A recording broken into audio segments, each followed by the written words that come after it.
what's up guys? Morning goods. For today's video is andito tayo sa ACT Dynamis or ACT Dynamis, the Total Crash Solution, the Mags Doctor. Dyan sila nakilala guys, ang pinaka nire-recommenda ng lahat. Pero bago ang lahat guys, bibigyan ko lang kayo ng pasilip kung bakit ako nandito sa ACT Dynamis. Charan! Bengkong Lodi! Ito pa. Balik ko. Basag, Lodi. Natumba kasi ako nung nakaraan guys habang bumibili ako ng kamatis dito malapit sa amin. Nagulat kasi ako sa may pusa. Kasama talaga sa buhay yan bilang isang rider or bike owner yung mga nakakasidente ka ng ganito. Pasilip ko lang yung ibang tama guys. Ayun o, ang sakit, diba? Gastos, diba? Hindi ko na kailangan patagalin to guys. Nandito tayo sa ACT Dynamis or ACT Dynamis dito sa May Rizal. Pangat na tayo sa customer nila. Pero bago ang lahat, magkape muna tayo habang nag-iintay kung kailan nila sisimulan gawin si B. Tara, let's go! Natanggal na pala yung gulong. Ganun sila kabilis gumawa. Nagpatimpla lang ako ng kape, pagbalik ko, tanggal na yung gulong. Ang bilis, diba?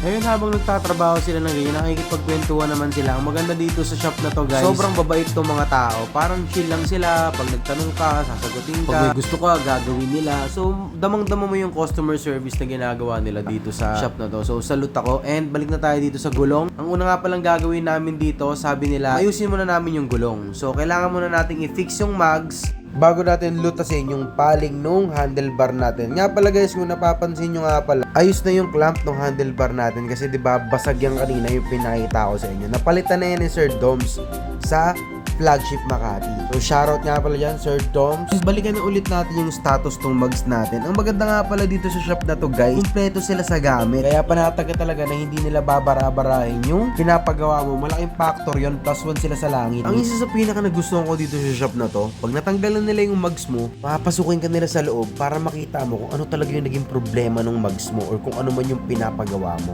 Bilang isang customer, plus points na naman yun kasi masyado silang transparent sa kung ano mang problema nung pinapagawa. So sa nakikita nyo guys, ayun, pinapakita niya sa akin, tinuturo niya sa akin kung saan yung bengkong, kung meron pa bang ibang bengkong, kung meron ba dapat weldingin. So far wala naman, yung pinaka-bengkong lang. Puntong to, tinuturo nila dito kung paano nila ginagawa or kung anong nagkikita nilang solusyon para maayos yung mags natin. Then after nun, sasabihan ka na lang nila na pwede ka na lang maghintay sa labas and tatawagin ka na lang nila pag tapos na yun. After ilang minutes,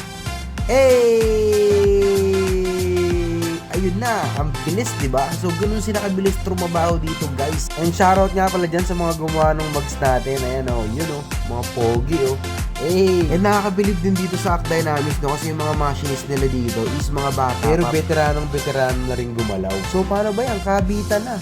Napakabilis, di ba?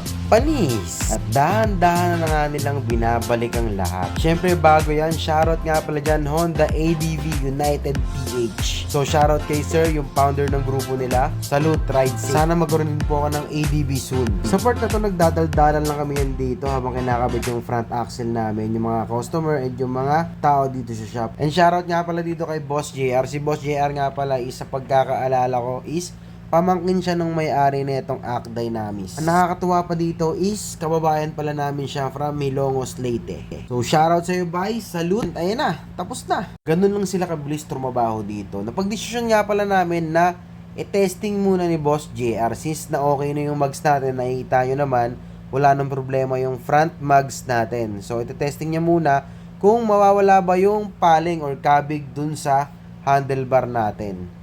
Let's go!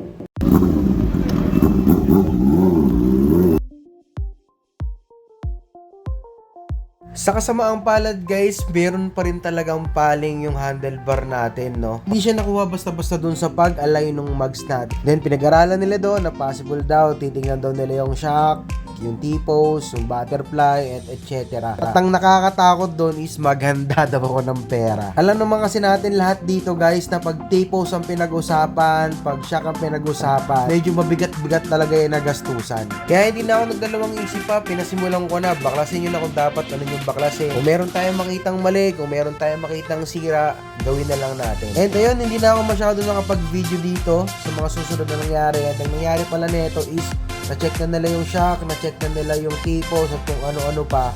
napagtanto nila, nalaman nila, wala naman pala talagang problema dun sa shop at sa T-Post ko. Another plus points na naman yun guys para sa shop na to. Imagine, dami ng binaklas nila, sasabihin lang nila na wala palang problema. Solid yung ganung service guys, masyado silang transparent. Kasi yung ibang shop, kahit wala namang sira, sabihin nila may sira. Tapos sabihin nila na meron silang ginawa. Bali, ang binayaran ko lang dito guys is yung labor ng pagbaklas at pag-check up. At least, nagkaroon ako ng peace of mind na wala dun yung problema natin. At malaki yung chance na baka sa handlebar nga talaga yung problema ko kasi hindi kasi bago yung handlebar na pinalit dyan. And alam ko, may history na ng crash yung handlebar na yan. So, pinakamagandang option ko is bumili talaga ako ng bago. Sa puntong to, binabalik na nila ng dahan-dahan kung ano man yung dapat nilang ibalik para matapos na, para matesting na.